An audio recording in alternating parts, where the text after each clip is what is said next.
engineer working on tooling for the program. So essentially, we're interested in finding someone who's going to be able to automate a bunch of the things that the classes do. And the reason we want to talk is because knows the program, knows what the students have gone through, and has a pretty good idea of what's going to happen. So, if you were going to build an app for us to CTO, what would that app do? What do you think the most frictionful thing is in the program that would help to automate it? The first thing that comes to mind is a calendar app to like show out all of the days that we have class that are optional, that are mandatory, that are workshops, that are technical, or that are product. So I would categorize them. I can see it having labels so that it's easy for you to like indicate with like a legend in your app, like what you're going to be doing specifically this day at CTO. Cool. How would you tell students about, how would you let students, would you build a notification system in that? What do you mean? Would you build notifications, like would you want reminders or? Oh yes, of course. Reminders, probably, let's say about an hour before class, because, making sure that everyone comes in on time. So an hour before class, reminding like, oh, today is the day to come in, we're going to be doing data structures and algorithms, and it starts at 10 a.m. sharp. So that would probably, notifications would definitely help. Or probably maybe 10 minutes before class. So make sure. What other features do you think it should have? Inside of the calendar? Beyond the calendar? I think something also really cool would be if we had a group tab. Kind of keep track of like what group is working on what. Because we tend to separate into different groups when we work on projects. So some groups could actually help each other on a lot of the code that they have working on. So if we had something where we could put in the groups that we have, as well as like the concepts for our project, it could be easier to navigate through the room to see which group could help me out testing my code. So if you had a group, like a feature of the groups that sort of implies that you know who the students are, how would you build a system for like identifying the students? How would you make it so you could add the students to a group? Probably through the Slack channel. I send out the app, but I could use user registration. Firebase would be my go-to. Okay.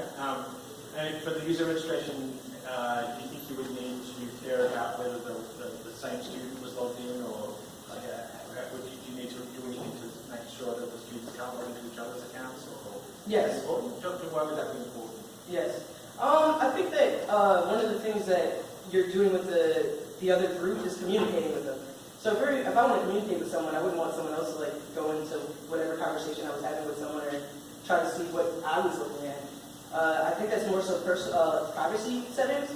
But I think that even if you didn't want to register for an app, you could still be able to use it without like logging in. You just probably wouldn't have as many features if you were to be able to identify who you are and why you're using it.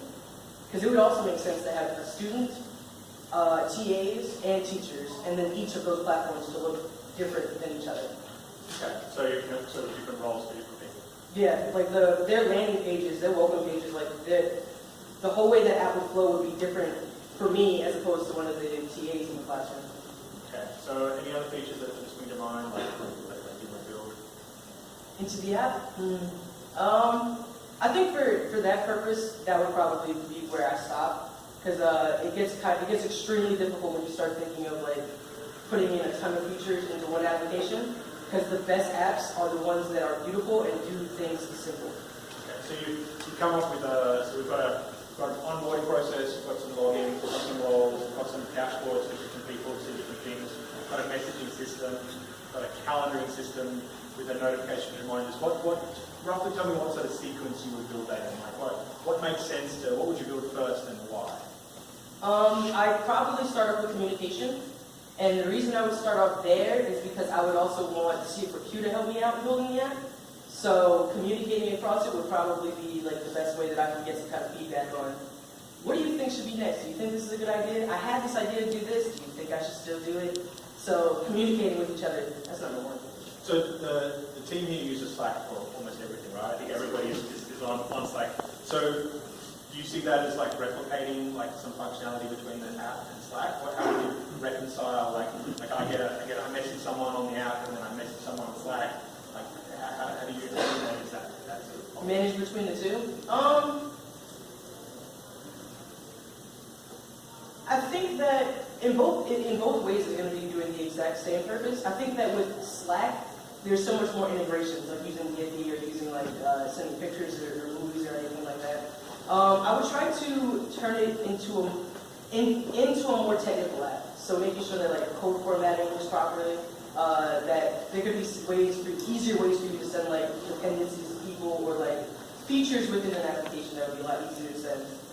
I would work on making it more developer-based app as opposed to like just like a communication platform. Okay. So do you think we'll give you the work? We're doing it on time. Okay.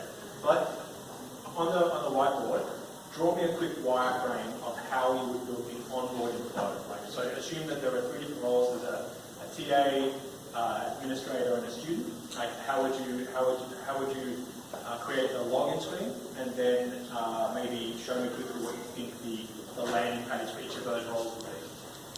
Okay. Let's start off on this side. Okay, so I think the first page would be sign in.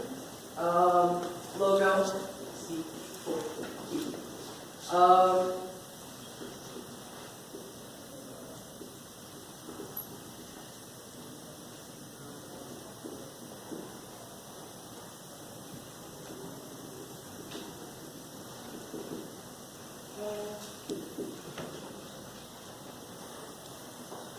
Alright, so for the first one, I would have some kind of like logo on top. I would have 2 edit texts.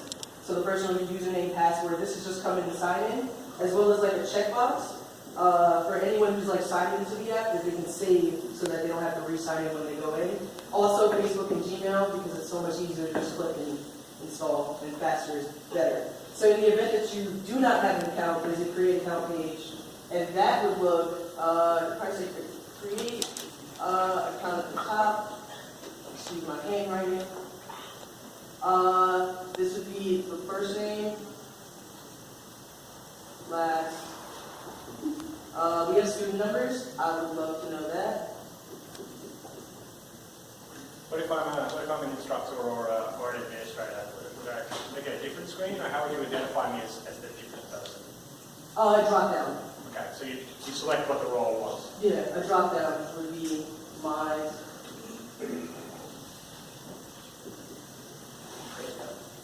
That would be mine to decide whether or not you're administration, TA, or teacher. And first and last name, student. I know who you are.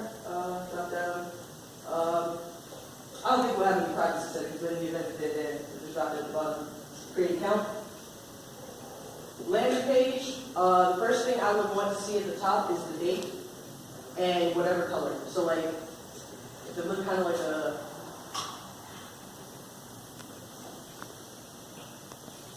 my fancy calendar, and it would look like a post-it note. We wanted it to, like how we wanted to design it. We could look like a post-it note or something, and it would just say Jan. Say the 31st, right? Okay. And labeling it whatever color.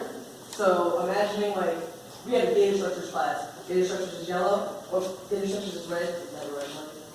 Red, and that'll show up navigation here. How would I know the data structures is red? A legend. A legend.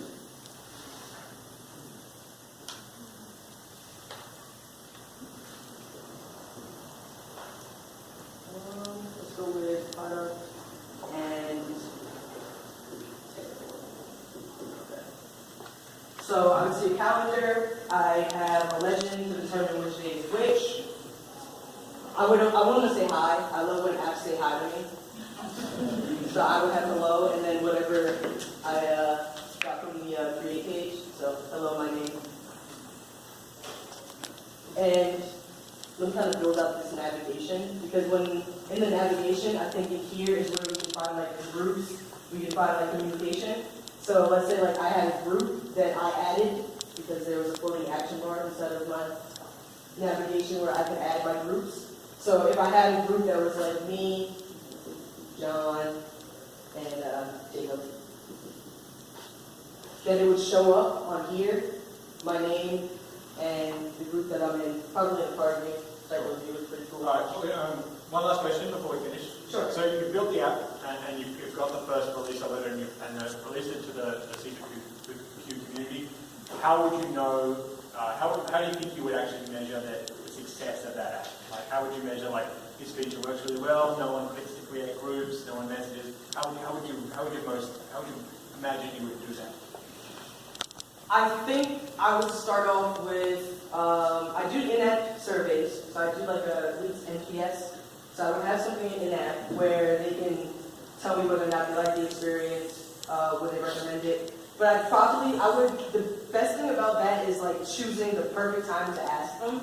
So you'd have to settle into actually using the app before I ever ask you how you like it or not. So I would think about doing in-app surveys. I would tell all of them to go on to the Play Store and write a review. But since they're all my friends, I can imagine that they may not be completely truthful. So I also think that user research would help. Like, I know that the purpose of my app is to get students in on time, to know their projects, and to know what's going on today. So if students are coming into class and saying, okay, I have data structures today, I know that this worked. Or if the attendance or the tardiness decreases, then I also know that the app worked. So I just basically look at what I wanted to do and then study it from there as opposed to using the app. Okay, cool. Awesome. I would definitely put this person forward as to the next stage of the interview. That was a sensitive issue.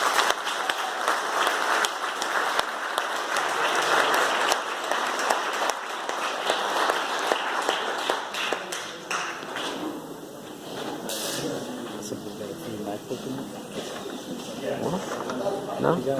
So we've got time between each of these while you finish the questions about that specific type of interview. We're going to have some more time at the end to ask general questions. We try to leave as much time as possible.